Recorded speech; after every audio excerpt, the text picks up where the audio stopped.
दोस्तों, मैं Suresh Kumar super Hindi classes में आप सभी का स्वागत करता हूं। आज हम समझेंगे शब्द विचार में से कुछ महत्वपूर्ण प्रश्नों को। अभ्यास प्रश्न।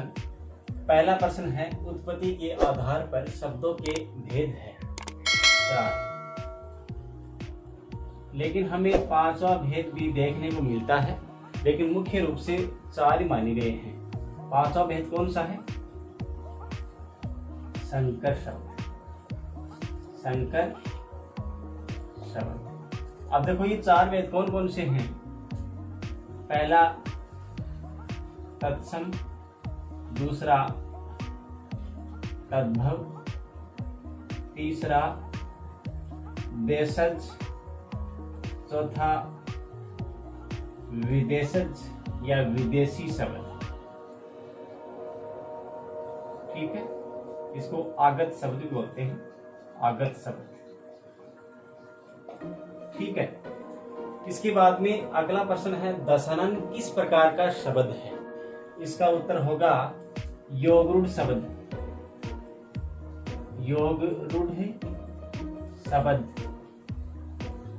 ठीक है, ये किसी विशेष शब्द के लिए रूढ़ हो जाते हैं। ठीक है, अगला प्रश्न है, परीक्षा शब्द तत्सम है या तद्भव? तो देखो ये परीक्षा शब्द तत्सम होगा, तत्सम। ठीक है, इसका तद्भव रूप होगा परख या परीक्षा। ठीक है, इसके बाद में अगला प्रश्न है, पीतांबर का सामान्य अर्थ है, यानी पीला वस्त्र। पीला वस्त्र ये श्री कृष्ण भगवान के लिए आया है। ठीक है, इसके बाद में अगला प्रश्न है, बनावट के आधार पर शब्दों के भेद है। 3 भेद माने गए हैं। एक तो रूढ़ शब्द, यौगिक शब्द, तीसरा है योगरूढ़ शब्द। ठीक है, इसके बाद में अगला प्रश्न है, चित्रकार शब्द का तद्भव रूप होगा, यानी ये तत्सम रूप है और इसका तद्भव रूप पूछा गया है, तो ये होगा चितेरा।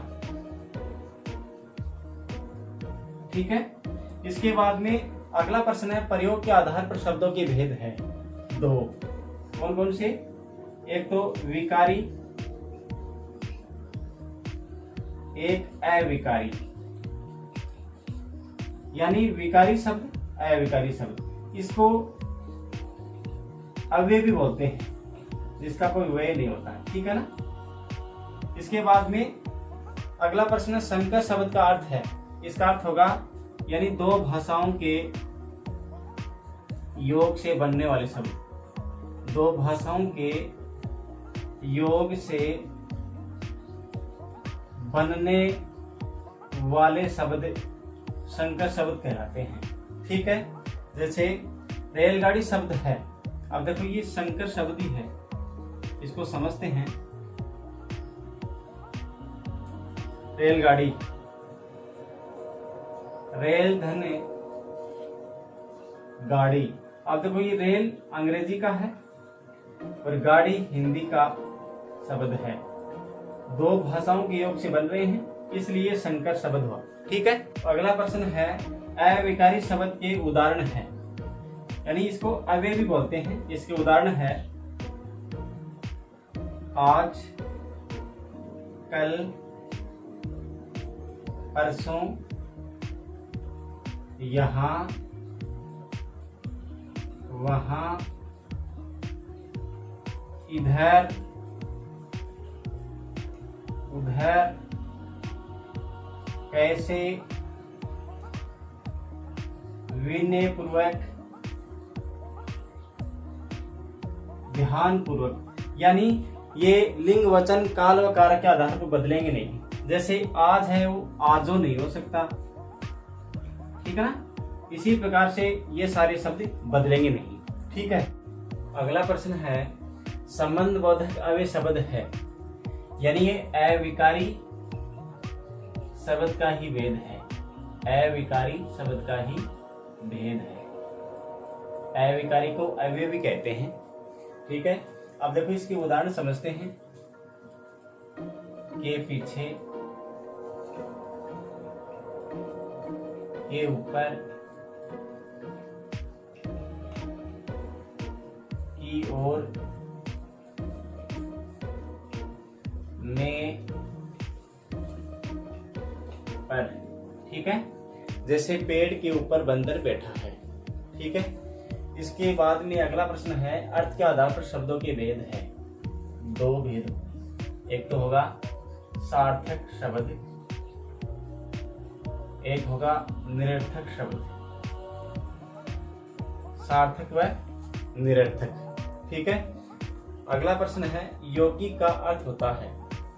योगी का अर्थ होता है मेल से बना हुआ, अर्थात जो शब्द दो या दो से अधिक शब्दों के योग से बनता है उसे हम यौगिक शब्द कहते हैं। तो इसका अर्थ होगा मेल से बना हुआ। ठीक है, मेल से बना हुआ। अगला प्रश्न है, बहुवरी समास के सभी उदाहरण किन शब्दों में आते हैं? बहुवरी समास के सभी उदाहरण योग रूढ़ शब्दों में आते हैं। योग रूढ़ शब्द। ठीक है, योग रूढ़ शब्दों में आते हैं। अगला प्रश्न है, जिन शब्दों के सार्थक खंड नहीं हो सकते कहलाते हैं रूढ़ शब्द। रूढ़ शब्द। ठीक है, अब देखो सार्थक खंड नहीं हो सकते, जैसे घर, तो ये घर अलग हो जाएगा तो ग अलग हो जाएगा, यानी इसका खंड करने पे कोई अर्थ नहीं निकल रहा है। क्या हो गया? रूढ़ शब्द। अगला प्रश्न है, सीलबंद शब्द है। सीलबंद शब्द है यानी ये संकर शब्द है जो दो भाषाओं के योग से बनते हैं। अब इसको भी हम विस्तार से समझते हैं।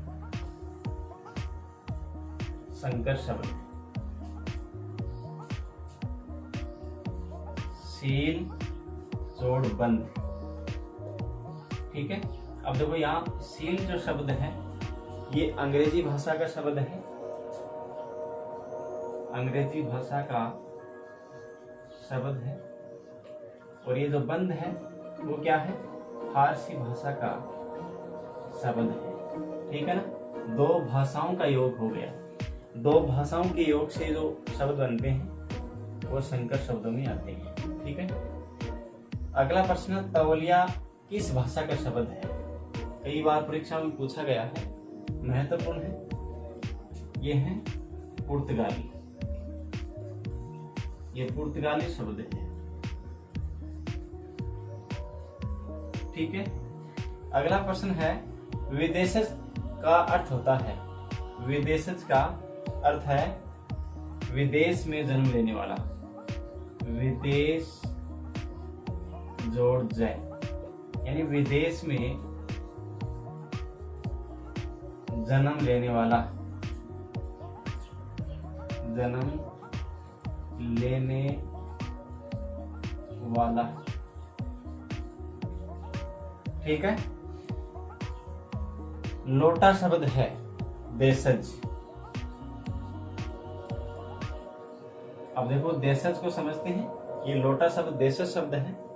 देखो देशज, देश धन जय, यानी देश में जन्म लेने वाला।